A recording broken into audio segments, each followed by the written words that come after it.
Vlogger ma'am.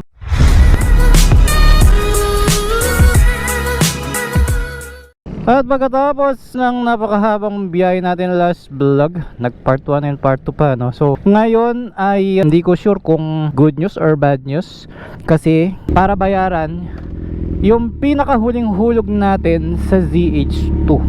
Ang last payment natin sa kanila is nasa more than 24,000. So hinulugan ko siya ng 3 taon. Ngayon masaya ako dahil tapos na, pero malungkot ako dahil gusto ko na siyang ibenta para bumili naman ng bagong unit.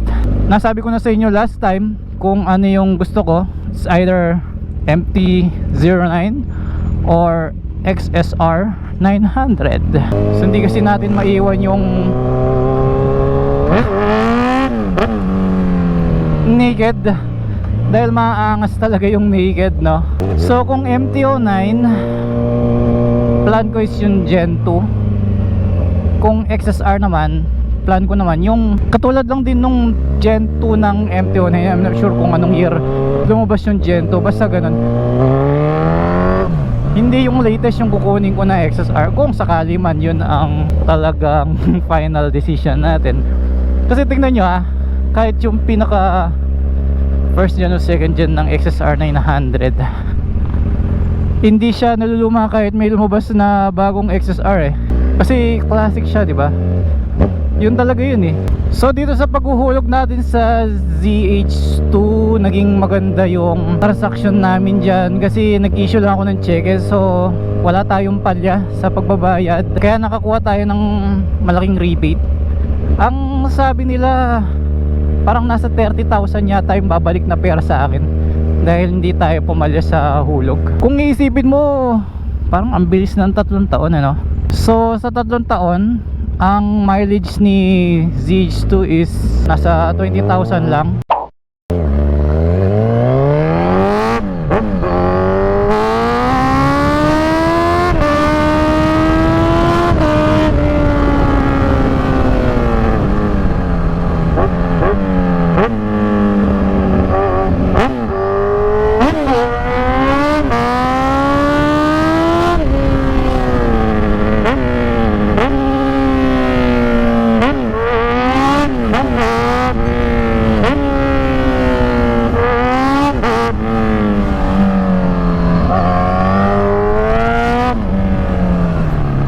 So pagdating dito sa Sindalan, Pampanga, yung stoplight dito is pag nasa most right lane ka, pinapatuloy nila yung ayun signage naman tuloy-tuloy ang daloy ng trapiko kahit naka stoplight. So may cone naman siya.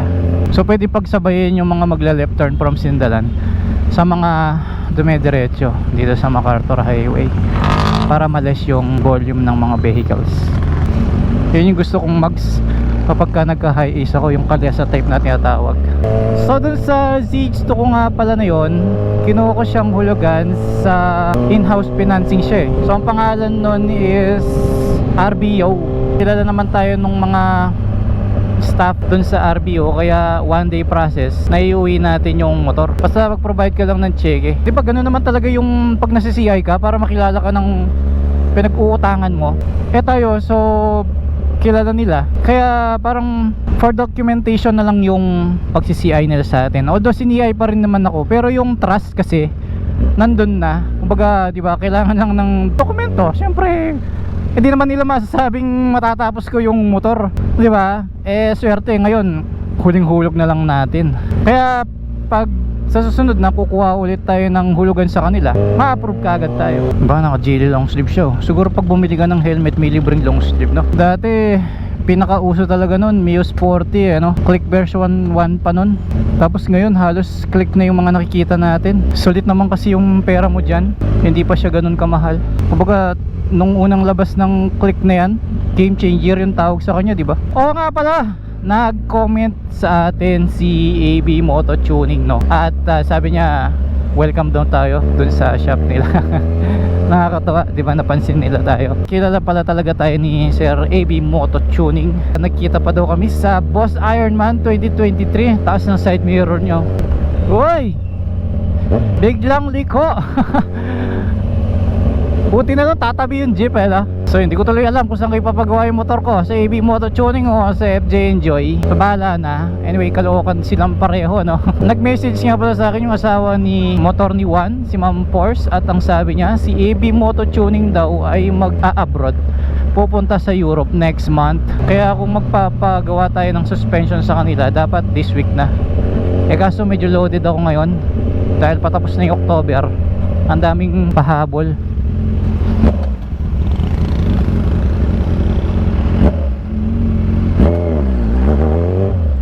Diba? Kung hindi tayo huminto doon, nyari. So dito na yung opisina ng RBO. Okay, pasok tayo sa office. Alright.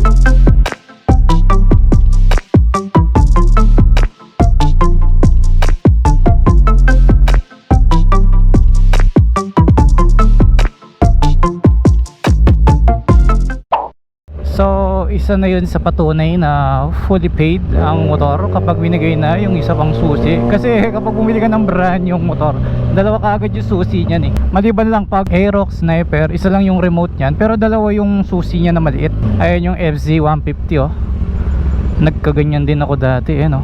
Yun yung pinaka latest model, pero phase out na yun eh. So nung unang labas niyan, talagang gandang ganda ako dyan dahil ang laki niya eh. So ngayon ay pupunta tayo ng Bulacan after nating maging successful yung pagkuha ng susi at pagbabayad, dahil meron daw bagong produkto ang DC Monorack. At tignan natin kung anong bagong produkto yan ano, at kung anong promo ulit yan no. Kilala naman natin ang DC Monorack, matagal nang gumagawa ng mga rack yung lagay ng top box. Aba, dumadaan sila doon oh. Sige, doon tayo. Ayun lang, sumandok yung sumandok yung backhoe. Paano yan? Tawid tayo. Naging arko yung backhoe. Ano kaya yung sinasando? Ah, loop. Ay, tubig siguro para mabawasan ano, umulan kasi. Dito tayo, baka maipit na naman tayo dun.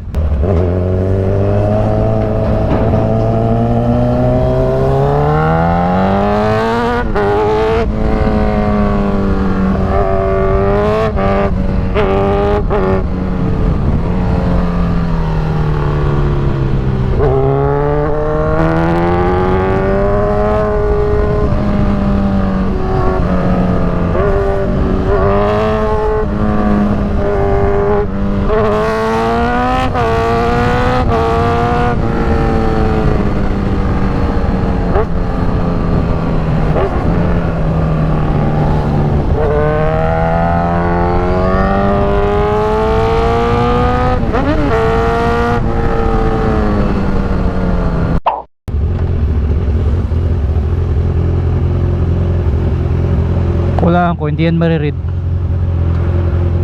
Diba? Mahina talaga dito eh no? Wala, ayaw. Ayan na, itong part na to. Ayaw mo read. Ayaw mo read. Yari. Mahina talaga yung part na to, tong sa San Fernando.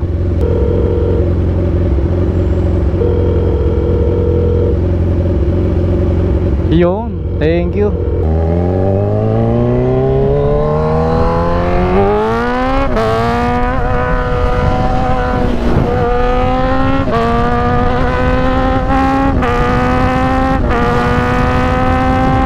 Santa Rita, Giginto. Bali, ang si-search mo lang sa Google Map is DC Plaridel. Pag napapasyal ako ng Bulacan, palagi nilang sinasabi yung DRT. So kung meron tayong pang off-road na motor, maganda dun no? Tapos sakay mo muna ng sasakyan, then ibaba mo sa may bandang DRT, dun ka na maglaro. And nakakakwentuhan ko si Kuya Mau, yung kapatid ni Mototech, na sila mismo ay tiga dun na. Hindi pa nila nalibot ang buong DRT. So ganun siya kalaki. Napakasikat nun sa mga nagmo-motocross or nagtitrail. Ano ba ibig sabihin ng DRT? Di ba dapat BRT yun? Kasi Bulacan, diba? Well, gawin natin BTR, Bulacan Trail Racing, oh, diba? Okay, so dito sa Plaridel, naalala ko noon, dito ako naghanap ng sinigang. Dahil gutom na gutom ako, nagkikrib ako ng sinigang, lalo na yung lutong karinderya. So nabalitaan ngayon ni Boss Jomar, may-ari ng DC Monorack, na naghanap nga ako niyan. So ayun, pinagluto nila ako. Kaya ngayon, sinigang ang uulamin natin at anong oras na ba? Mag-alas 3. Actually, breakfast ko pa lang ngayon eh. So late breakfast tayo ngayon. Ulam ay napakasarap, maasim-asim. Pero sa totoo lang, kahit gusto ko yung sinigang, ayoko rin yung sobrang asim eh. Yung ayokong sinigang sa sampalok yung ginamit or yung santol. Gusto ko yung powder lang, yung may asim lang siya, tapos ang sarap ihalo sa kanin na malambot. Woo! Nakakagutom. So pagdating sa sinigang, baboy ang masarap para sa akin, tas yung may taba siya, no? Meron din sinigang na manok, pero mas trip ko pa rin baboy talaga. Nako, may ipit yung trike. Ipit yung trike. Damay tayo. Uy, may checkpoint. Ang pampatibok ng iyong puso. Uy, ganda no, no? Green and black. Pero mas gusto ko pa rin yung pagkaka-green ng Z1 ko ngayon. Ayan o, ganyan. So sa mga hindi updated, ayan, naglagay po tayo ng green na fairings dito sa taas ng tangke natin. So galing po ito sa Z1000 2020 model, dahil ang 2024 ay kulay black yung dito niya. So yan, goods ba or yung black? Pero para sa akin talaga maganda yung green kasi Kawasaki, di ba? Ay, ito yung shop nila. Pero sa bahay tayo pupunta para sure. Bali wala si Boss Jomar ngayon eh, kaya yung mother niya yung nandun, tsaka yung utol niya. Turo ko sa inyo yung lugar nila. At sa mga gustong mag-reseller, yan, message nyo lang sila. Ako reseller na rin nila ako. May mga DC Monorack ako doon. Kaya lang hindi ko alam, parang wala pa akong makuhanan ng mga top box na super mura para mabenta ng magandang halaga. Although yung SEC kasi mabenta eh, no? Kaso ang mahal kasi ng puhunan, tapos ang tagal niyang mabenta. So ang focus kasi ng shop ko ngayon is maintenance eh. More on scooter pa. Gusto ko mag-hire ng marketing para siya na yung mag-handle. At may nakakwentuhan ako sa BMAX Racing. So marketing sila, isang grupo sila. Kausapin ko minsan pagka ano. Kasi kahit work from home lang naman yun, kasi more on posting lang naman. Sila na mag-usap ng staff ko, si Romeo tsaka si Ian, para merong focus doon. Kasi si Romeo busy na eh, si Ian busy na rin. So hindi mo pwedeng dagdagan yung trabaho ng isang empleyado tapos same bayad lang. Kailangan ibang bayad yon. Kaso isa lang yung tao. Kahit pa sabihin mo dagdagan mo yung bayad para sa extra tasking, hindi naman niya kakayanin dahil load na rin siya sa work eh. Hindi siya makakapag-focus. So kuha tayo ng ibang tao para nakapokus siya dun sa tasking na yan. At least, di ba, magiging maganda yung result. Kasi ako hindi ko kakayanin dahil focus naman ako sa pagbo-vlog. Yes, nababanggit natin siya dito, pero hindi naman yun talaga yung main ano natin eh, di ba? Yung content natin eh. Dito na ba yun? Dito na yun. Ayun yung kanto nila na one way. Hirap idaan ng Raptor ko nandito kasi pag kami nakasalubong, wala na. Nangahabol yung aso. Tignan mo, walang harang yung daan, no? Kaya ang hirap pumina eh, baka ma-shoot yung gulong eh, oh. Tapos kakanan pa siya. Kasya ba? Tignan mo, meron tricycle pa, oh. One way din yung kabila. Pero ang ganda ng lugar nila. May covered court pero walang court. I mean, walang yung basket para sa bola. Nag-overflow din tong kanal na to. Natsyempo ako na rin yan na umaapaw. Ganda, di ba? Kapag maraming puno, halaman na ganyan, nag-iiba yung simoy ng hangin. Parang ang fresh niya. Kaya sarap manirahan sa probinsya. Super relax, simple ang pamumuhay, di ba? Kaya masaya yung may akong rest house sa province. Tapos may caretaker para hindi naluluma yung bahay, ganon. Kasi ang negosyo nasa city karamihan, di ba? Kaya napipilitan tayong iwanan ang probinsya. Buti ngayon yung mga negosyo digital na, di ba? So eto na yung bahay nila. At may security guard dyan, so hindi ka pa basta-basta makakapasok, no? Sir, sir. Ako to, si Reed. Reed. Pasok ko muna. Let's go. Thank you. So ayun, pupunta tayo sa DC Moto, yung shop na nakita natin kanina. Nasaan sila? Yung bilis. Doon pala. Doon pala sila. May shortcut pala doon.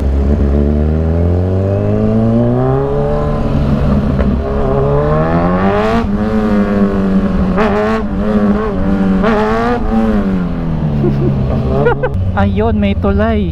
Ang sikip niyan.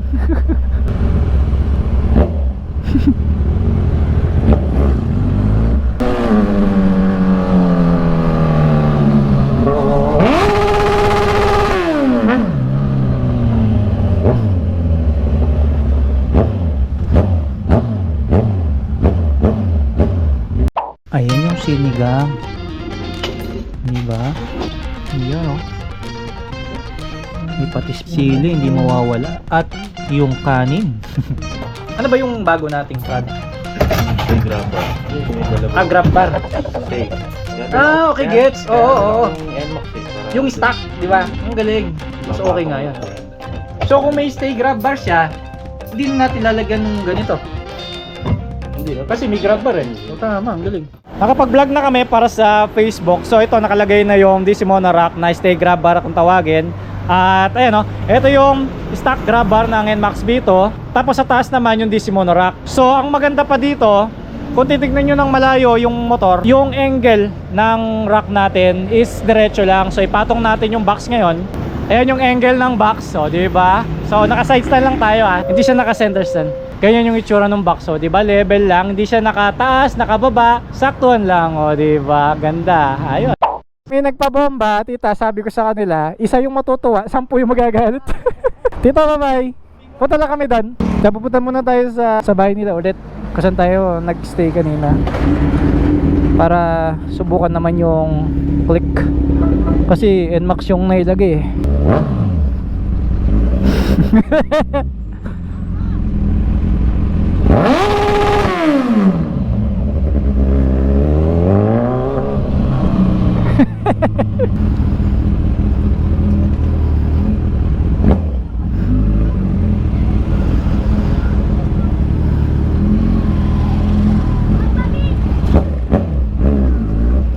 Maganda yung rack nila ngayon kasi tulad yan nakalagay yung Decimona Rack pero nakalagay din yung stock grab bar, di ba? Oh, DC to ah.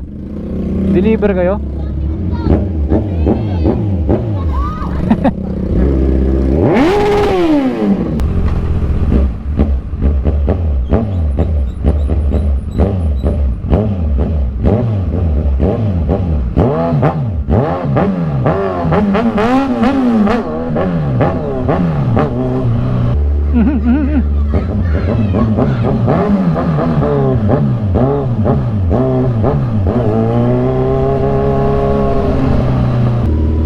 Chep, welcome.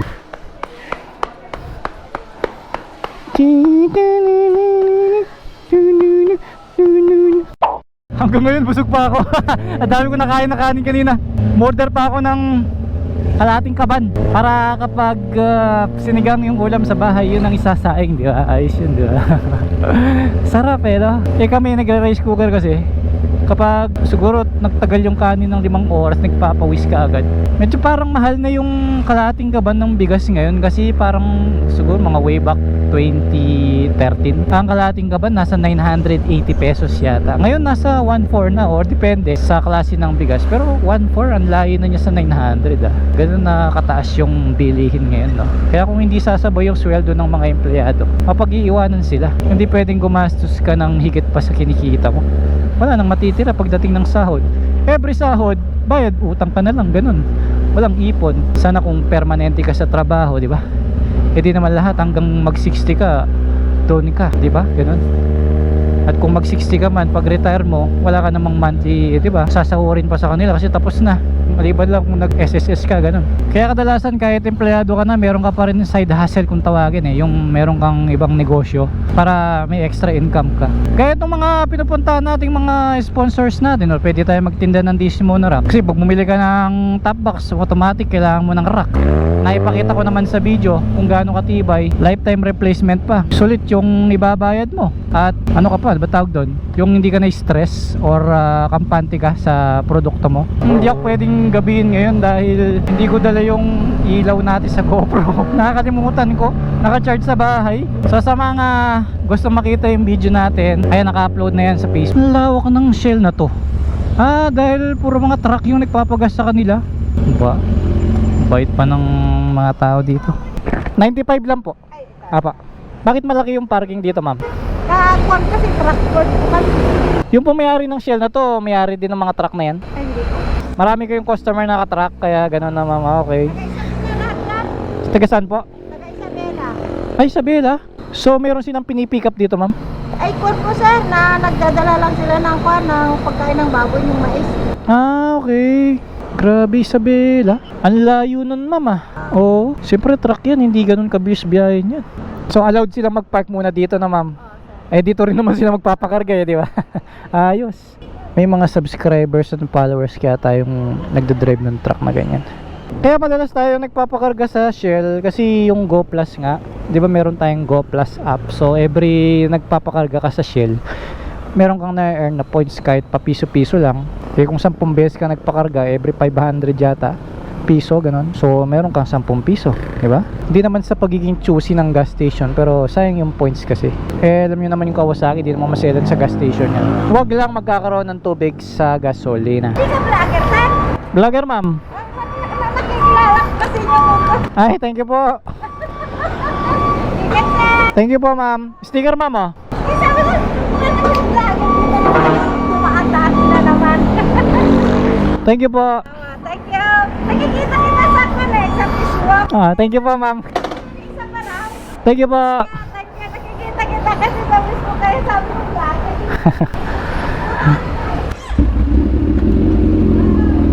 Sino kaya? Thank you po. Sino kaya yung vlogger dito, sabi ni ma'am? First time ko na nagpakarga dito eh. At kung nakita man tayo sa Facebook, ano kayang kalokohan ginawa natin sa Facebook at nakita niya tayo?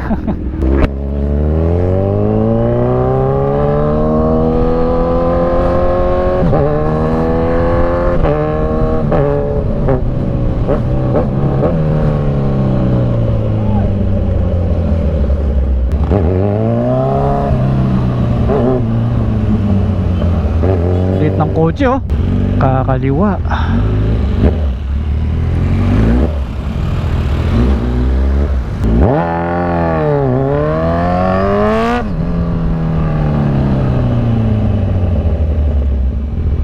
And that's it.